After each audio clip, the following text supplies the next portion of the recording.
जहां एक तरफ देश भर में दशहरे की धूम है, तो वहीं इस मौके पर मुंबई में रैली को लेकर ठाकरे गुट और शिंदे गुट आमने सामने नजर आए। ऐसे में सवाल यह है कि शिवसेना के दो धड़ों के बीच दशहरा रैली आखिर राजनीति का मंच क्यों बन गई, और दशहरा रैली, शिवाजी पार्क और शिवसेना के बीच आखिर क्या कनेक्शन है, आइए जानते हैं। दरअसल शिवसेना अपने जन्म यानी 19 जून 1966 के बाद से ही शिवाजी पार्क में दशहरा रैली करती आ रही है। इसकी अहमियत का अंदाजा इसी बात से लगाया जा सकता है कि बाल ठाकरे इसे शिवतीर्थ कहते थे। शिवसेना बनने के महज 4 महीने बाद ही 30 अक्टूबर 1966 को बाल ठाकरे ने शिवाजी पार्क की पहली दशहरा रैली की और एक जोरदार भाषण दिया।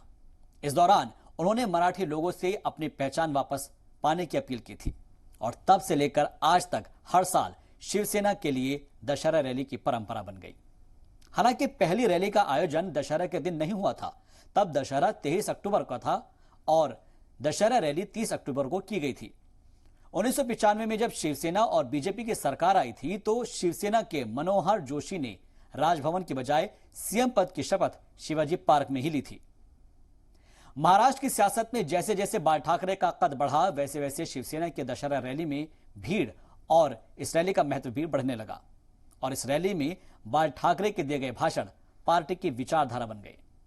यही वजह है कि इस बार शिंदे और ठाकरे दोनों ही गुट अपने अपने दशहरा रैलियों में ज्यादा से ज्यादा लोगों को जुटाने की कोशिश में लगे हैं, ताकि वे खुद को बाल ठाकरे की विरासत का असली वारिस साबित कर सके।